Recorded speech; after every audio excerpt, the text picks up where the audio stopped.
Now we're recording. Hello everyone, it's your fairy godmother Mint, and welcome back to my couch where I crunch potato chips. Today we're going to be talking about something that I have been messaged about a few times in the past couple of weeks, and by a few I mean like 35. We're going to talk about Samhain, and if you've been saying Samhain, that is incorrect. I'm sorry, I love you. It is pronounced Samhain. Or Samhain, which I don't like because I don't like saying ween.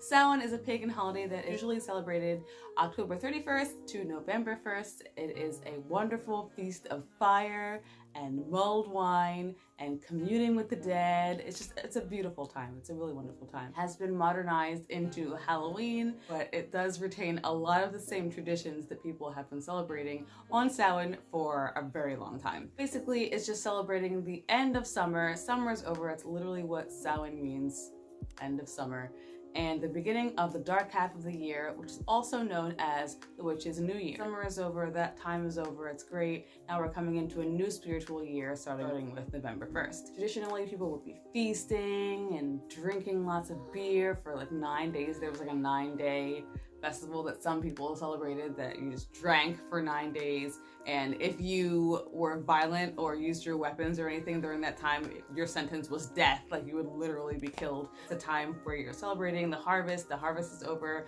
You brought in all of your crops, all your corn. I mean, in America, you're bringing in corn. Turnips, gourds, you know what I mean.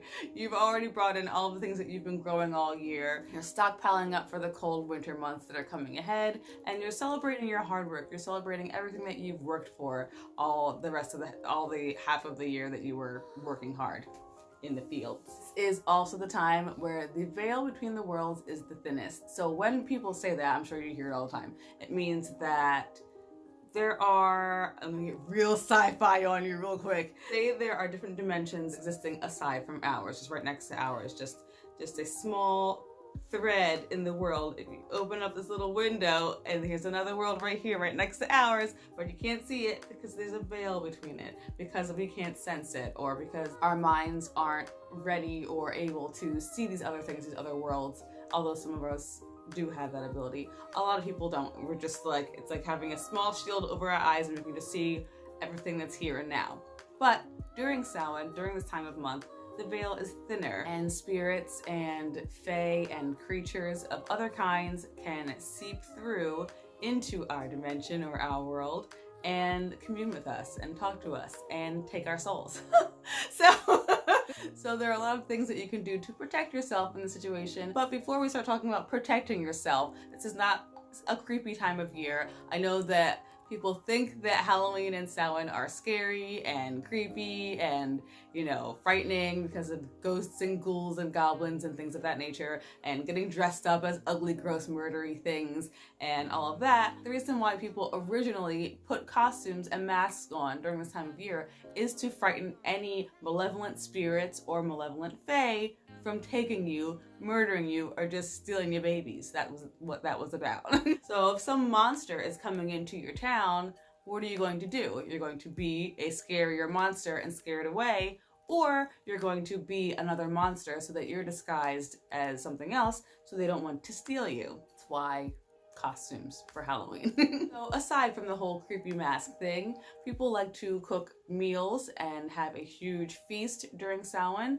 They like to also create meals for the loved ones that have passed. So a lot of witches and pagans will put up an ancestor altar, which I usually do. It's a nice long altar that I have photos of my family members that have passed up there, and you can sometimes open your window a little bit to let those spirits into your home, and you make plates for them, or you make their favorite foods, bring their favorite wine, their favorite alcohol, whatever, and you place it at the table and no one touches those things. Those are for them, and you have your own food. This is another time where you can talk to them and just have like regular conversations, telling them what's going on in your life.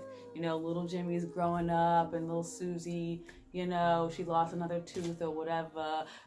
Barney got a new job. It's kind of catching up with them and talking to them and treating them like they're there and that they're welcome in your home, and just having a nice warm time and teaching your children that it's not scary and it's just something that we do to honor them and to be with them during the time of the year where they are most likely to be able to come through.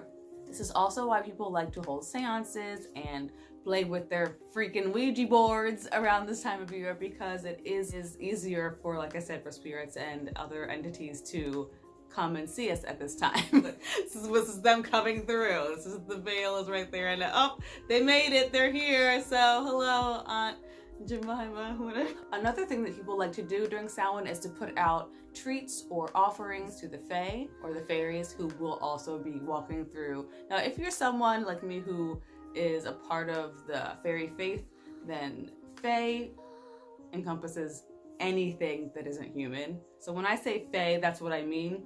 But when I'm saying fairies, I mean just fairies. You know what I'm talking about? Do you get what I'm saying? However, to break it down, people like to put out offerings for the fairies, who will be coming out along with all the other entities and spirits and family members, and put out offerings to say, hi, I respect you. Here's a delicious pie with whipped cream.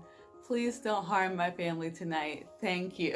So aside from just wearing scary masks and being, frightening looking, you're also saying, I actually do have a lot of respect for you. Thank you for helping the planet grow. Here is a delicious pie. Also, please don't hurt me or take my babies. So that's something that you can do to kind of, commune with those spirits and with those beings and give them your offering and show that you have respect for them and what they do, and that you're not against them, or you're not trying to offend them or anything like that. So traditional foods that people have at Samhain are kind of like the same things people have at Thanksgiving, without the smallpox and the, murder. So you can have turkey, or, I always just think of gourds. I'm always just like corn and gourds.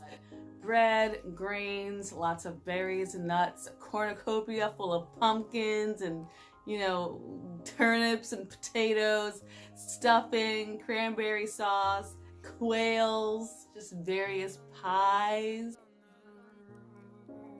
beer. My mouth is literally watering right now. Oh my God, I just thought about cornbread. Oh, cornbread. It's a wonderful tradition to have like loads of food and just, feast and eat and think about your loved ones and talk to them and just have a really nice conversation with your family. Beautiful time of the year. The kids are laughing. Some people do fireworks. So we're going to talk about protection right now, because I did get a lot of requests for people talking about protection when the veil is very thin. To start off, I'm going to talk about jack-o'-lanterns, because jack-o'-lanterns aren't just fun things that you carve with your family, carving pumpkins for fun. Like, it is a really fun activity. It's really difficult and hard, and I've never really liked it that much because you have to use so much strength to actually murder a pumpkin. Have you ever tried to really cut a pumpkin? It's hard. Anyway, jack-o'-lanterns were originally made out of turnips. And they are to basically the same thing as your scary mask is, to thwart any negative, malevolent spirits or beings from coming to your home. Jack-o'-lanterns, I believe they are originated in, the story is, let's see. Yes, Jack. Okay, so there's this guy named Jack. I don't remember if it's an Irish folktale or not. I don't remember. If you guys don't know, I come from an Irish, African, Native American, and French background, so I have loads of traditions just mixed into one, and I can never remember where my stories come from because I've heard them from so many grandmas and aunties. Jack, there's Jack, okay? And he's this dude, ooh, sorry. Jack thinks he's so cool and smooth, and like he just likes playing tricks on people. He invites the devil for drinks. They get drunk, and he's like, I don't want to pay for these drinks, so I'm going to trick the devil into paying for it. So he somehow tricked the devil into turning himself into a coin, and then pretended to take these coins, pay the dude, but instead he just kept the money and like ran, although now the devil is a coin in his pocket, but he put like a silver cross in his pocket so that the devil wouldn't be able to escape, thinking he's all slick. Then he did let the devil free, but he said, don't kill me for a year. He's like, don't mess with me for a year and I'll let you free. And devil was like, all right, dude. So he let him out. Devil was free. He's like, all right, haha. For some reason, he invites the devil to hang out again. Devil's like, sure, for some reason. And then they're hanging out by this tree. There's all this delicious fruit in the tree. And Jack's like, devil, could you get up in that tree and get some fruit for me, whatever? And devil's like, sure, dude. I don't know, maybe they were dating. And that's why the devil was like, You know, all right, boo, I'll go over there and give you an apple. I'll show you how I can climb a tree. So he climbs up the tree, gets the fruit, throws it down to Jack, and he's like, I don't think I can get down. And he can't get down because Jack, what do you do? He carved a cross in the tree or something to trap the devil in the tree. And the devil's like, dude, come on. I thought we were cool. I thought we were like, So Jack was like, all right, I'm going to let you down, but you can't mess with me for 10 more years. And when I die, I can't go to hell. And the devil was like, all right, whatever. So devil gets down, leaves him alone. Like a year later, Jack dies. And God was like, yo, you're not coming here. And the devil was like, you made me promise you couldn't come here. So here's a lump of coal that has a little bit of embers. Wander around the entire world for the rest of eternity, holding this lump of coal. That's your afterlife, dude, because you suck. And so he found a turnip and he carved a hole in the turnip and put the lump of coal in there so it wouldn't go out, so it would stay lit.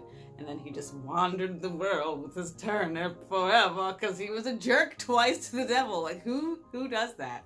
Jack does. And so people would see this ghostly dude walking around with this little turnip lantern, and they figured maybe the turnip lantern is what, guides him. It's what leads him away or leads him to keep walking. So people started making turnip lanterns of themselves and putting them in the window so that he would see it and keep walking. And then they started making them scary so that he wouldn't stop and try to take it or hang out with them, because he's a scary dude. He's some kind of scary trickster spirit jerk who is stuck between the worlds. So they were like, yeah, just make the scary turnip.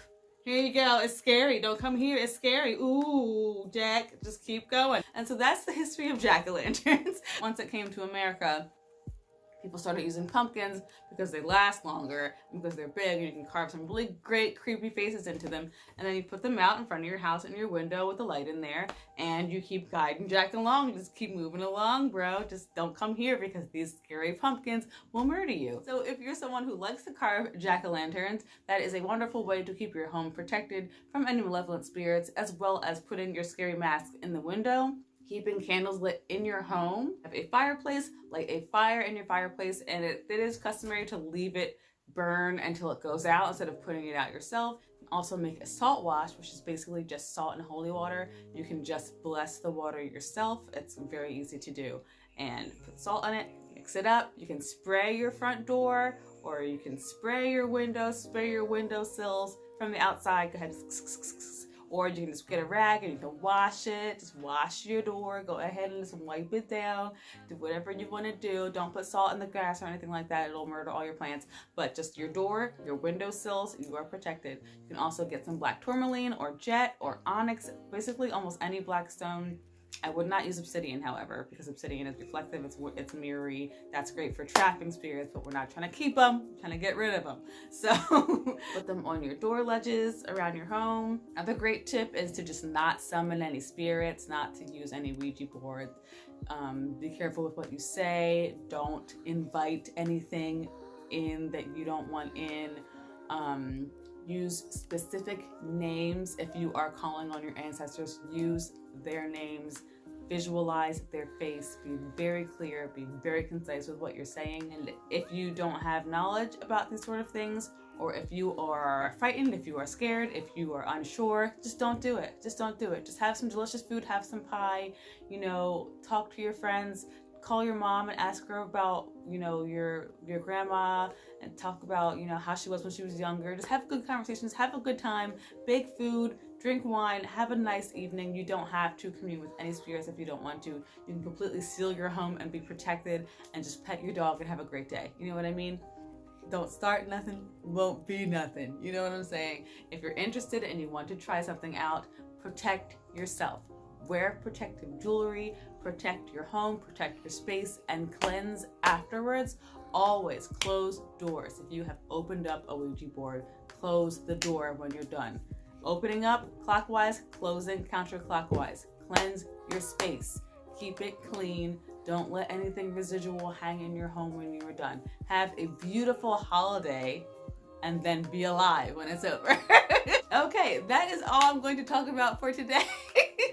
Be alive the next time I have a video out. Don't mess with spirits that you don't know. Don't call on names that are long in different languages that you don't understand. Just don't do any of that. So have a wonderful weekend. I'll see you guys in the next video.